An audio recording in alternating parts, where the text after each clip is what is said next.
他们什么时候才能成为你呢？像我那么老吗？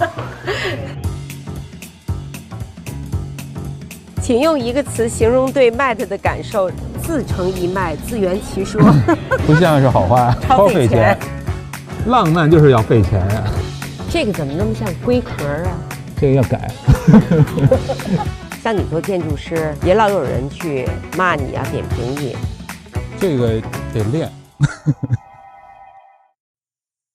没有梦露大厦，可能再晚2年也会有一个东西。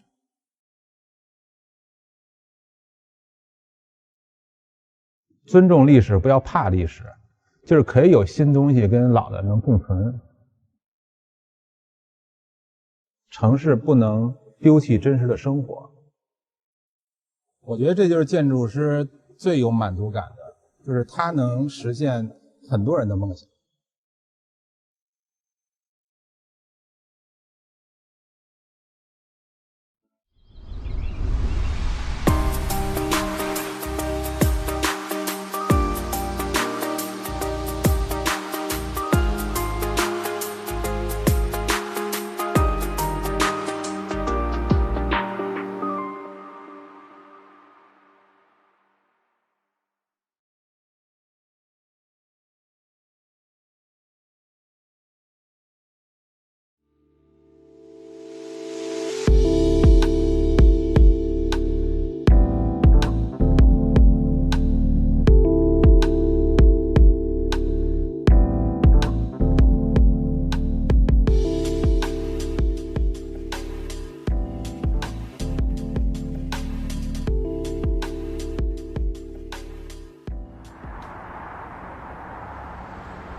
快给我们俩拍一张流动的大地来！你要拍照的时候，要把一只腿往前稍微伸一点点。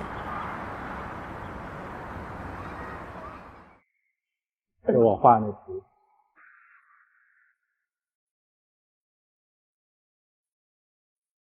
这次展出了你们这20年多少挺个项目？多的，一共好像50个。这是那个游泳池，但是它外边是一个像是能爬山的那么一个东西。这很大，这只是其中的一个局部。这个也在北京。朝阳公园那个。朝阳公园这个。山水。这是我们在海口建了一个那个云洞图书馆，像一个漂浮的云，好多洞，这么那个设计过程，做好多模型，然后推敲看里边空间结构啊、材料啊这些，从这么小然后变成一个大的。这个是中关村论坛，在北京的。这个是那个，哎，这不就是咱们那个三环旁边吗？这你看，这是那个颐和园，过江阁那山啊，那边还有呢。这个墙也涂满了。其实这种展在城市当中挺重要的。对，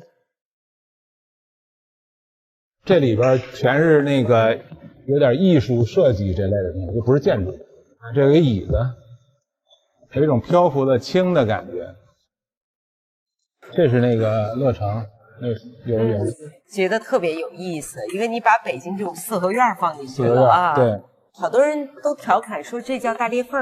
大裂缝是吗？差不多吧，这不就裂开了吗？这个建筑是一个水平的，底下完全是开放的城市的一个空间。这个怎么那么像龟壳啊？这个要改。肇庆是什么学院？广东肇庆学院的学生，我们从肇庆过来，然后坐了有3个多小时的车，然后来到了这边。你们没有想到今天能碰到马工吧？这个真是个 surprise。来，前面来，你们心目中的那个马岩松是什么样的？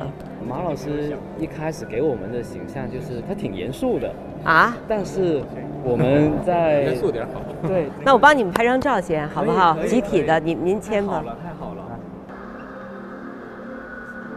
多好呀！来，签个名。谢谢，太感动了。有没有他说过哪些话或哪些观点是你自己特别认同和欣赏的？我主要只是听了他讲他设计那些理念，因为我很喜欢他那些设计理念。哪个理念？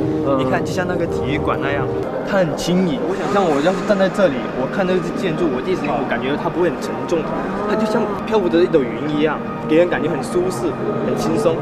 但是我拿起相机往里面细拍里面的结构的时候，它那里面的结构又给你真的很有力量感，它感觉很结实。他不喜欢去做那些规规整整呆板的建筑。对，你喜欢他设计的哪个呀？其实我第一次就是注意到马老师的时候，是我大学的时候，我就看到那个梦露大厦，真是惊呆了，我觉得好厉害。那时候马老师应该还是比较年轻的时候做那个梦露大厦在加拿大的那个。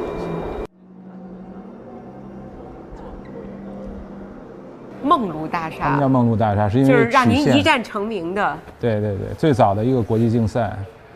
哎，你这个心态是抱着那个必输的心情吗？必输，真的吗？必输，就是我当时已经对赢任何事儿都没有指望。我做这之前做了好多中国的，也都反正都没成。我那一气之下说想做一国外的，然后这是第一个，600多家。当时公开竞赛，然后你是一个也没有阅历，也没有什么，就是设计。我想让高层建筑能不能就是飘动起来，然后自由自然。其实你看好多作品都是这种，都是自然。当时我画这草图，那就特随便，我就随便画了一个曲线。但是我就想，只要这楼不是直的就行，就只要是这么随便长的。但那600多家也不会都是直的呀，那600多家。那也是其他的几何形。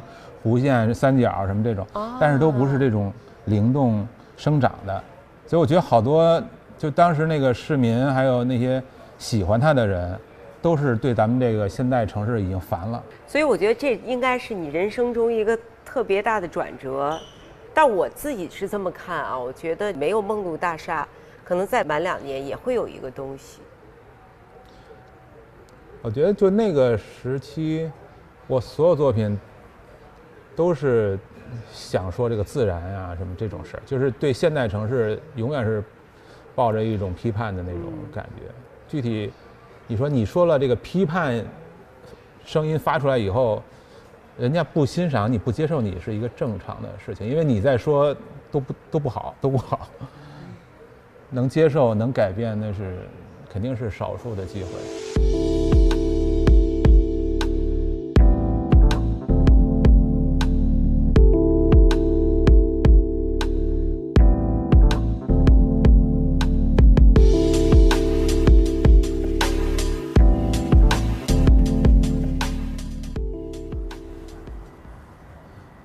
马工，您觉得建筑的美跟丑，应该由谁来评判呢？有没有可能让市民来投票决定做一个什么样的建筑呢？有可能，国外有时候是这样的，但是这也可能变成一种平庸啊。大家觉得没什么问题，但是最后大家也都不满意，也有这可能。但问题是，我觉得你说这个问题两边都可以说。那你说说。就是说，有可能过于追求和谐。丧失一种多样性。城市大了以后，你得允许不同的东西嘛。你要是大家都是就集体决定，最后就可能是很中庸的。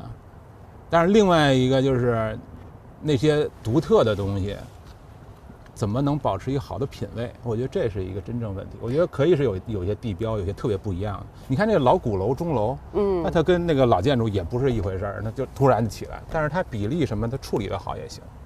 其实有一个故事，就是巴黎那个卢浮宫，就是贝聿铭不是设计了一个玻璃金字塔嘛，在那个老的卢浮宫前面，当时他已经被骂惨了，当时是指定的，就是那个法国总统指定他这个方案要实施，没有别的选择，所以法国人就是也喜欢文化嘛，然后觉得这是就相当于在故宫前面盖一现代建筑，然后就一直骂他，他自己在那儿做了一个1:1的模型，大家看了还是骂他。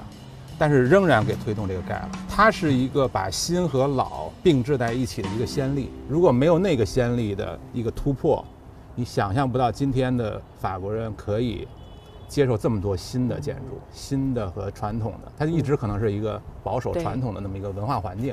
对。但从这儿开始了一种对话。我觉得这就是建筑师最有满足感的，就是他能实现很多人的梦想。其实就是大家有可能会觉得。或者不觉得这个城市长什么样是跟自己有关啊，因为这长久的习惯决定，他觉得这既不是自己能决定的，这个弄成什么样，他具体跟他有什么影响？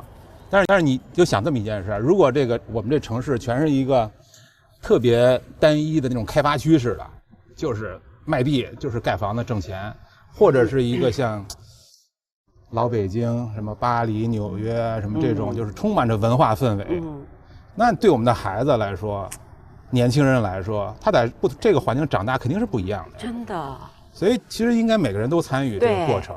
然后你把你的就是你的声音或者你的观念的这些变化，都注入到这么一种社会讨论里。其实还是不光是对建筑师，他对决策人对什么其实还是有影响。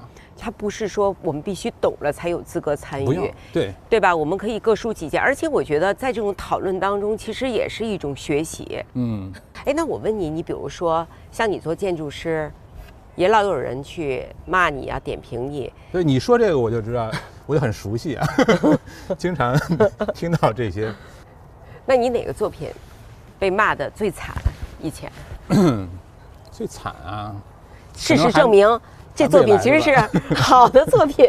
都说你最满意的是哪个？说下一个。我说你被骂最惨的，我可能就是下一个。这个得练。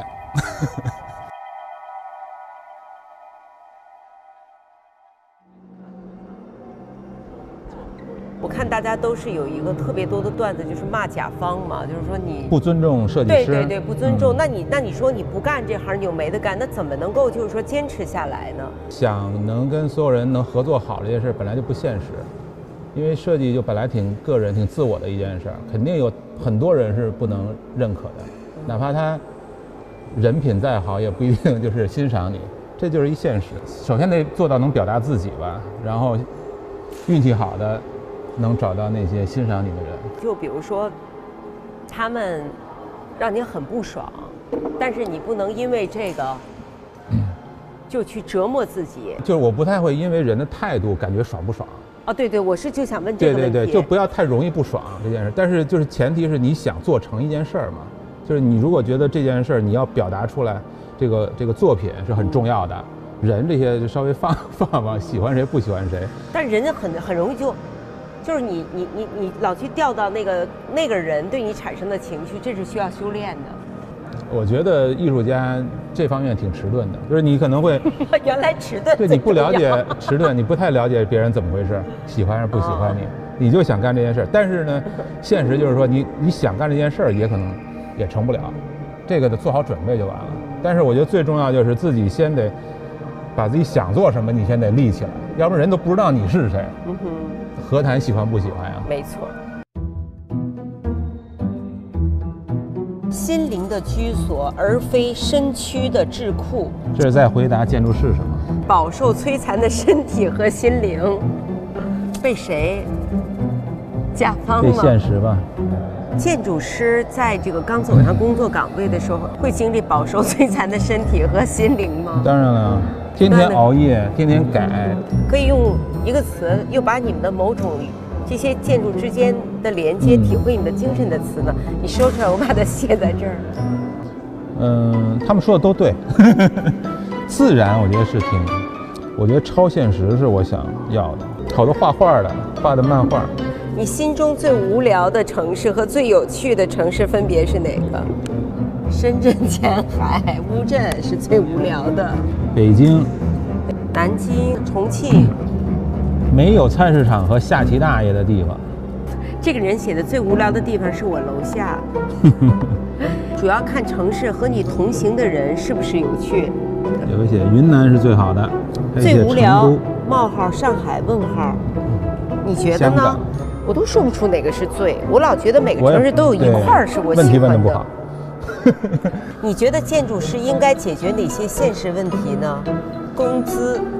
你看这个啊，请用一个词形容对 Matt 的感受。自成一脉，自圆其说。这个不像是好话。超费钱。浪漫就是要费钱。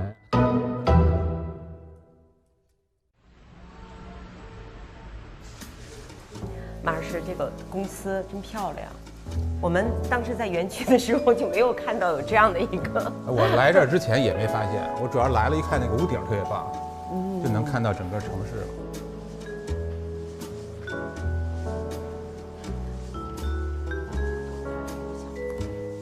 这是你们的办公区。对，就是往这边，可以偷偷看一下。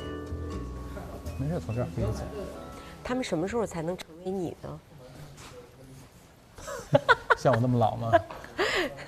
你是30岁不就成名了吗？哦。但是你觉得在中国当今的建筑设计师，还有没有机会让更多的人像你当年那样能有那么多机会的人呢？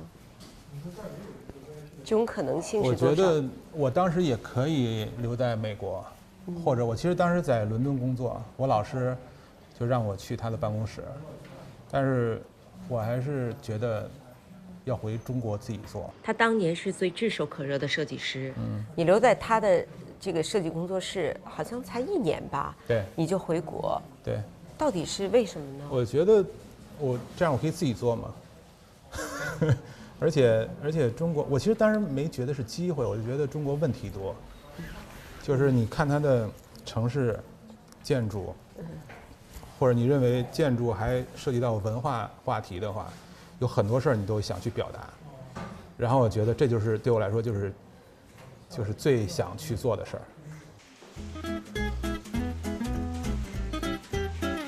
你们招人的时候，你看中这个人身上的什么特质吧？我招什么人，跟我欣赏什么人不一定是一种人，因为我招的人，很显然就是我工作上需要他，门类旁多吧，然后大家背景也都不一样，各个国家的年轻人，也有艺术的，有偏技术的，就我看你们这儿都有，什么人都有，好像从气质上也区别很大。它有点像一个学校似的吧，有点就是大家在一起就产生了一种化学反应，让你觉得在这个地方是一个很多想法都能，被允许的这么一个地方。不一定非得是名校毕业吗？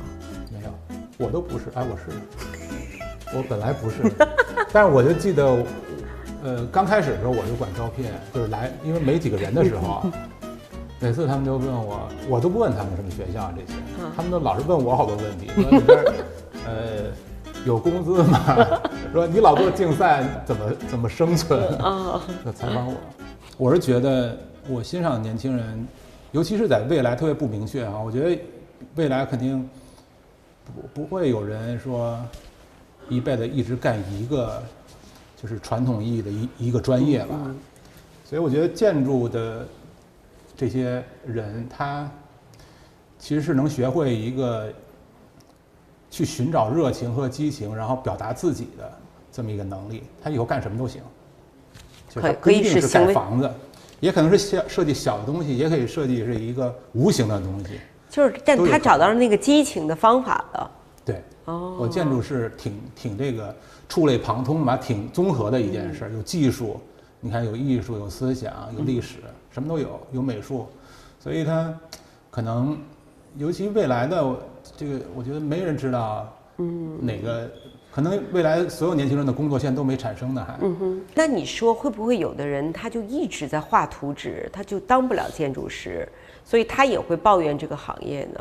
各行各业不光是建筑，就是抱怨就别干了，就是肯定是他得享受。我觉得中国，反正我在中国做建筑的最大困惑就是技术上，就是这个深化设计是做的就是相对不太够，不太成熟的。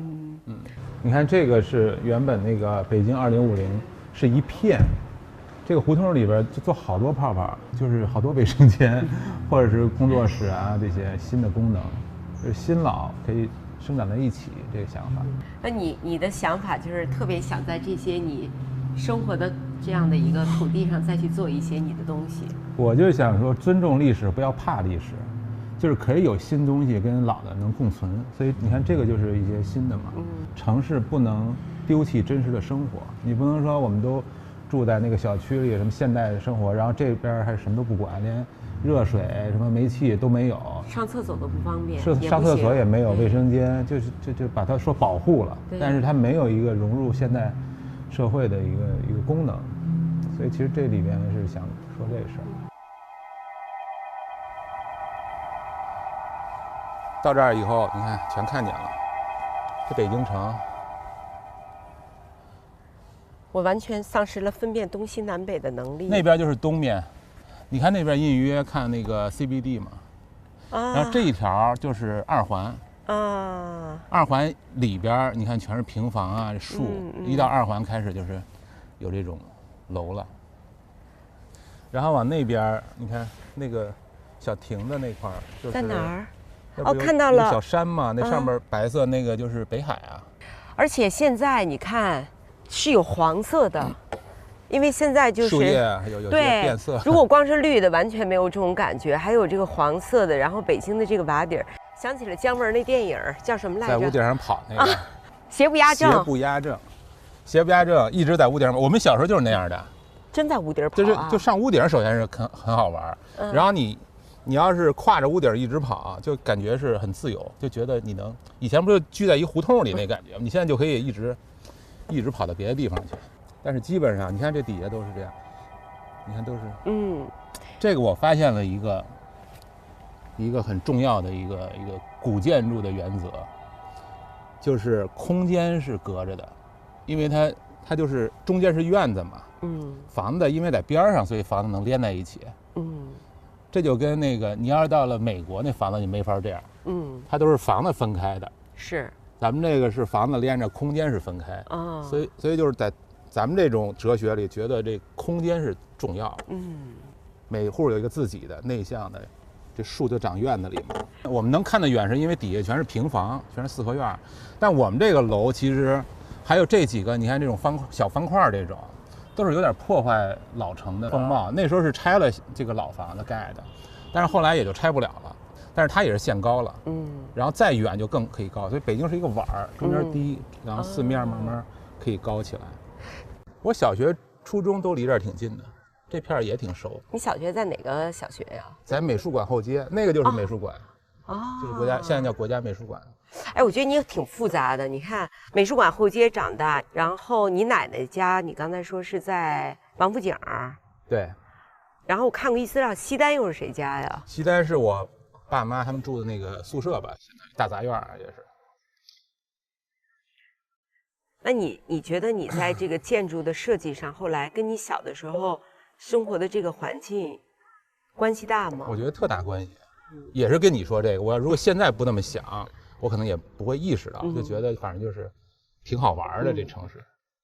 我们不光是胡同院子，你还有像我们那个游泳就在那个后海里边学的，滑冰就到那个北海，还有护城河，当时故宫那护城河都可以滑冰。那你们的生活啊，就那时候你们也不觉得很特别啊？我现在从学术角度去看，我发现它有原因的。因为它就是咱们说这些地儿都是有山有水的嘛，就你觉得放松，它那个房子不会给你很多压力，然后它就是跟那些商业什么比较混合，不像现在咱们住这个小区啊，办公楼都是特单一，就你这儿就是一商场，那儿就是一住宅，这儿就是一办公，你就生活就有点是那种机械式的。对。但那个时候就觉得都是玩儿，就是你生活也是玩儿，你工作也是，就是很丰富。太深了，你不说哈。我都没意识到。你刚才说完以后，我觉得就把我点醒了。真的是，我们小的时候玩的地方是一棵大树，那个大树是我包揽了我童年所有的记忆。那大树上有各种的虫子，我对那个虫子的认知都是在那个大树上，然后我就会有了情感，我就会放松。然后我每次最累的时候，我可能在梦里那个记忆就回到我小时候住那地儿。所以你刚才说到的是你在建筑上想把这种可能放松的感觉带给别人，一下你刚才说的我就理解到了。这个你像这一大片胡同，它没有一棵树，那就是一个太简单的。它有这些院落、这树以后，生活自然那个对自然对这个周边世界这感知就有了。就像你说那个记忆，就是我小时候也是。我现在反正意识到以前这些老城市。老北京这些匠心独具的这些东西，如果新城市也能有这些，不是挺好的吗？现在小孩，你如果只是超市，什么写字楼、住宅区，你就太简单了。我前两天竟然跑到潭柘寺，在一个不是周六周日下午，然后我就看它有一棵这么大的古树，我在那儿看。我说怎么办呢？我是不是老了？我怎么那么爱树呢？现在，尤其是什么100，这绝对是，这个是成熟的人的你快给我分析分析。我分析了，因为我也有同感，你知道，我小时候也会就对这些完全没兴趣，我小时候还学过山水画什么，这个中国画给我烦的呀，我就画2笔我就不想画了，我觉得，但是现在我发现这个，尤其是古刹边上这个树啊，对。我发现一个，这些老的，就是他们建这房子的时候种这些树，为什么不种杨树啊、槐树这些，像我们城市里长得快的呀？好活的，长得快的，他非要种这种，他一辈子都看不到他能这么枝繁叶茂的那种效果，因为它长得慢嘛。那些柏树、松树长很慢，为什么？因为他希望他所创造的世界是长过于他生命的。怎么什么事让你这么一说，不是就特别有哲理？因为咱们现代人都是要马上看出因为觉得我们这一辈子反正能看到，我以后不管了。我们的父母那一波还是追求共性的，对，他对我们的要求。比如说邻居怎么看你啊，你的行为准则，他就是追求共性。我们的孩子就根本觉得没必要追求共性。那是因为他们的父母都是我们这代人，受过那个被碾压过，被规则碾压过，然后我们这都是没被碾死的。因为那时候小时候也有规则，然后也是有点好像这种学生是比较淘气、调皮捣蛋这种人，也会有这种，但是你小心脏比较结实的就存活了。我不是后来在那个耶鲁上的研究生吗？我那个申请的成绩，人家也都说根本就别申请了，你肯定不行。但是他还是要，而且还给奖学金。我现在想起来就是看作品集，他放弃了，他不是像那个其他那些学生那么就是对成绩啊、考试那些要求那么高。后来上学的过程中，这个学校。他也是，他请了好多那种各式各样的大师，这些人在课堂上就吵架，全是大师，但是他们风格不一样，比如有现代的，有这种后现代的。谁跟谁就是老师跟老师吵。老师他请的全世界的大师，他们要在哪个地方没有别的大师的时候，他们都很牛那种，你知道。但是到了学校，把他们都弄在一起以后，明白了，在学生面前吵架，他们就开始要争论。那学生呢就得。在这个争论中成长，我觉得特别棒，就是他就是让你面对了不同的这些各种角度。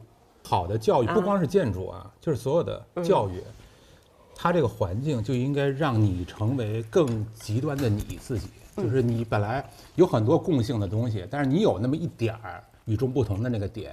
一个环境能让你把这个点推向极致，那就是你，就跟特别与众不一样的这个地方，而不是让你都训练成。一类人。对。哎，你小的时候，你觉得自己在跟班里的同学比起来，你那时候内心觉得自己特别吗？觉得特别。我觉得每人都挺特别的。我觉得，比如我们班，我觉得至少一半人都是在我眼睛，就是每个人你都可以描述一番他的与众不同之处。可能越往后共性的东西越多，就是小孩其实都挺特别的。是。这就是。然后你作为他朋友，你总是知道他那个特别的那些点。你的职业就要求你去做一个特别的东西，就是下一次要跟这一次不一样，那你的这个东西就被保留下来了。所以某种程度还挺感谢这个自己的职业，应该。但像我们这种也有可能是一种更残酷的，就是他要求你与众不同，但是又不允许你与众不同，就是感觉上设计上。你就应该是独特的设计这些个性，但是实际上，在一种文化环境下，它会要求你，遵循一种模式。我就觉得咱们这种属于小心脏比较劲儿大的，存活下来。但是还有很多人呢，是他可能就是我们小时候还没有特敏感自己，就发现自己与众不同那一点的时候，就已经被掐灭了。真的。或者他个性上比较。那个弱的时候，所以有可能这个也是这个专业，它形成一种保护吧，就是对这种，就对这样的人。我觉得你是建筑师里面感觉特别拥抱、开放，好像也不太拒绝媒体，你都愿意去跟人家聊。我本来个性我挺包容的嘛。我也想起来，我第一篇被访问的那个有个记者访问，然后最后他写了一个题目叫“马岩松等着保守派专家退休”，也跟你这差不多，就是我年轻，反正我熬得过你，反正你现在不认可我，就奠定了我的非主流的那个，就是他老不让我实现，因为他们都把持着这种，因为建筑就是你不是说自己发声就完了，他还得允许你，然后批准你，然后你才能建嘛，所以我也是，我觉得这是一种批判性思维，就是这个正面讲啊，其实挺重要的，就是尤其是设计和这文化的东西，你要没有阻力，没有问题，你那种生命力或者你那个发心从哪儿开始啊？你肯定是觉得世界不够好，是，我们想把它变好，然后怎么？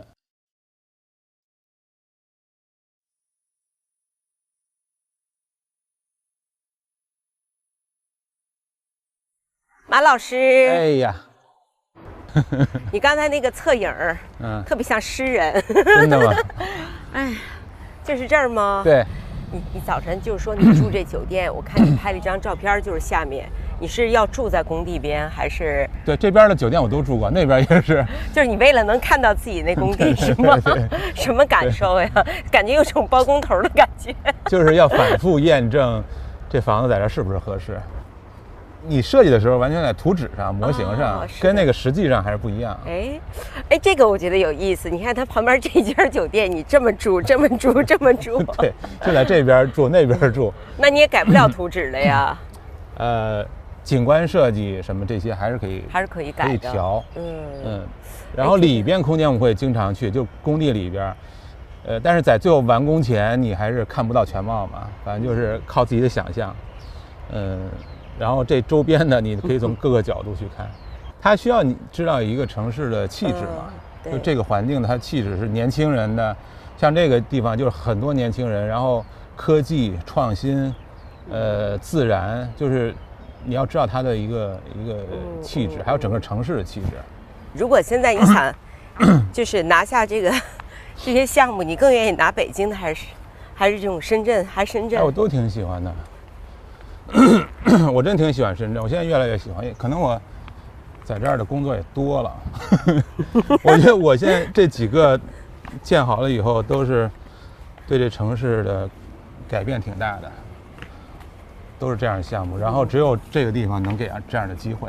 我在北京，我当然希望在北京有项目，它可能都很重要吧，但是没有这个这么有改变一个城市的那种能量。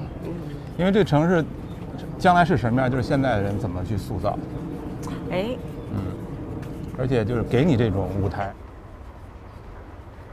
就是太多的那个压力也不行，虽然很重要，你就认真做，认真思考，然后全力以赴就行了。就它其实不是什么就是最好，我觉得建筑也不存在这个。对，是。它就像一些我们思考和行动那个痕迹，其实就我们想怎么，你看人以前那个山洞也住过，帐篷也住过，什么茅草屋都住过，我还住过窑洞呢。对，像窑洞、陕北那些，是吧？那其实就是说，你说那个是好还是不好？这个它就是一种人怎么生活、怎么思考、怎么看自然，它这些想法变成了这么一个东西。现在这些建筑也是，我觉得，就是我们在一个历史的那个未来人看我们现在，知道我们在想什么就完了，也不是说我们现在一定要超越古人、超越未来，也不一定。就我那个邻居，他觉得怎么让自己的家里的平米功能变得最多，但是我觉得那个房子最重要的是光，这就得有一个好的设计师，把这两个东西都得考虑好。我就设计了一个，我设计了一个公租房，因为它全是小户型，这个房间里边的使用率啊、功能什么，就是这空间怎么好好的利用起来就特重要。但是我当时还发现一个，就是对这些低收入人群住这个房子，我说他的尊严是从哪儿来？就是说一个是社区感，一个就是阳光。阳光权是所有人都一样的，就不管你是豪宅还是一般的房子，这个阳光，比如从几点到几点，我能看到外面有很好的景色，有一个很好的光线，这个就是一个人最基本的居住的这个需求。接这个公租房，你刚才的想法想实现，是不是酝酿了很久了？我接这公租房就是这种想法已经由来已久了，因为咱们你看这中国小区，我觉得就全是这种了。真的，其实所谓的豪宅跟那个一般的那个住宅，我觉得本质上没区别，就全是那样的楼嘛，只不过是外边材料就是宣扬的这个阶级美学是这个石头的啊，什么欧式的，就觉得好像怎么着了。其实我觉得大家都一样。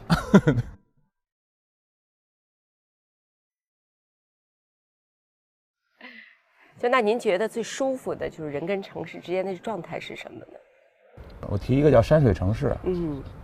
山水城市以前有人提过，钱学森他们，就是说中国这城市只管盖这些西方的这种火柴盒式的房子，丧失传统那种就是有自然有人文的这种城市。就说现代城市能不能有自然和人文，把这个东西放在一个首位去考虑。然后他们就说我的建筑好像是在阐释他这种理念，因为我建筑就没把建筑当成一个功能主义的那么一个房子，而把它做成自然环境的一部分。我在北京长大嘛，然后去西方上学，我就发现在西方全是反例。因为我发现了这个西方现代城市跟东方的这个传统城市追求的东西很不一样，就是这个人跟自然融合的这种感觉，其实是东方的一种感觉。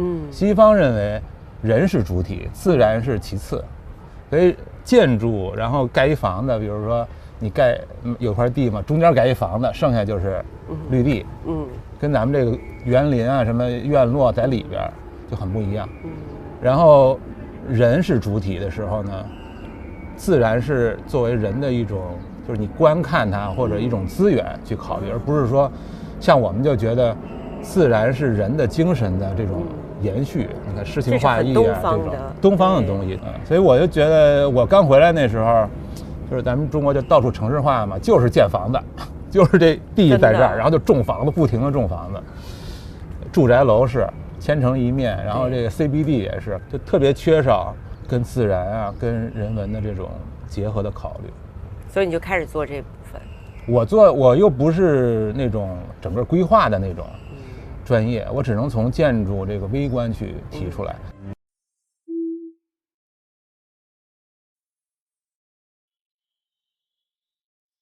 这个又是一个展厅，就是狂想都是很难实现或者没实现的，好多。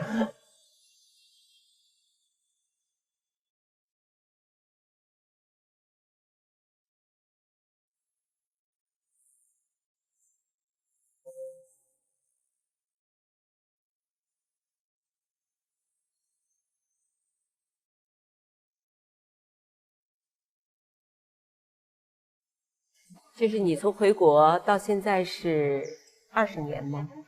对，20年。然后当时我看，因为我在翻了一些报道，因为你是扎哈老师的学生，有很长时间大家都觉得你的作品有这个扎哈老师的影子，然后慢慢这种评论就少了，你的自我出来了。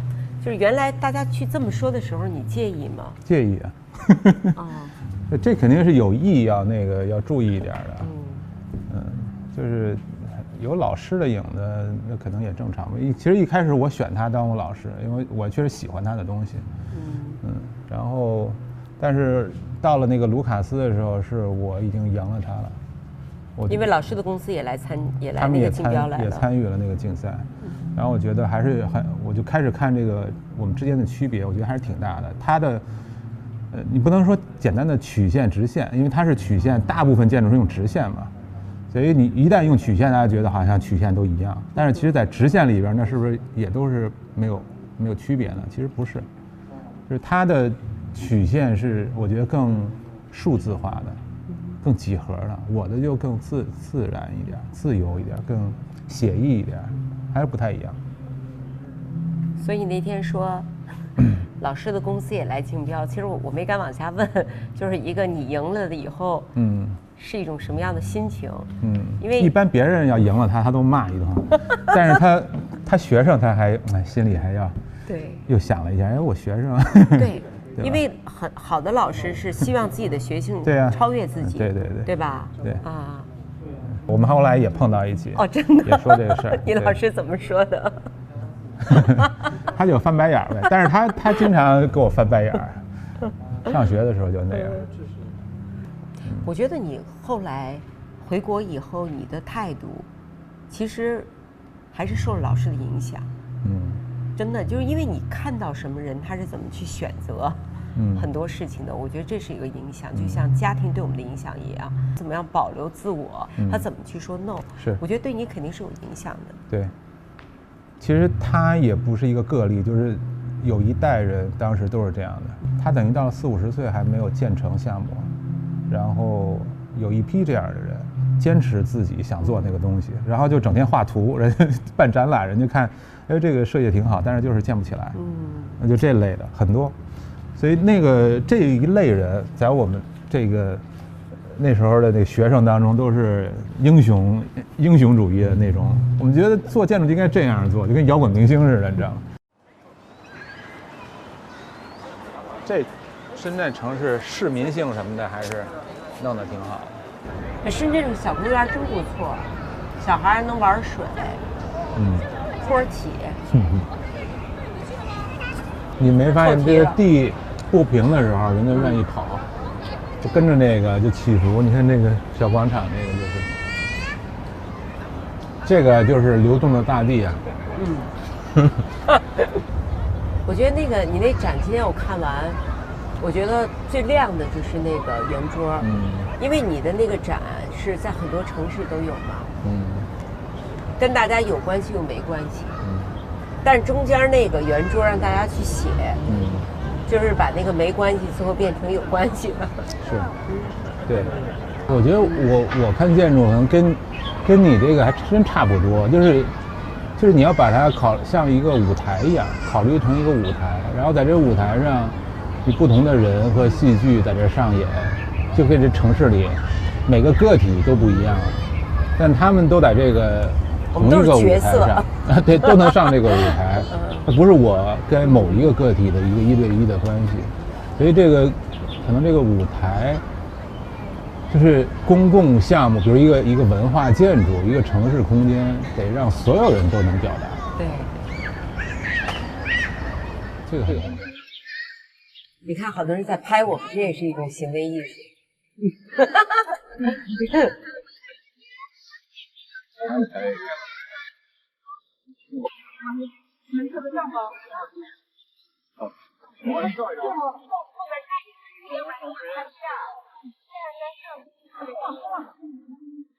大家挤一挤吧，你们自己组织挤一挤，对，不然那个不上。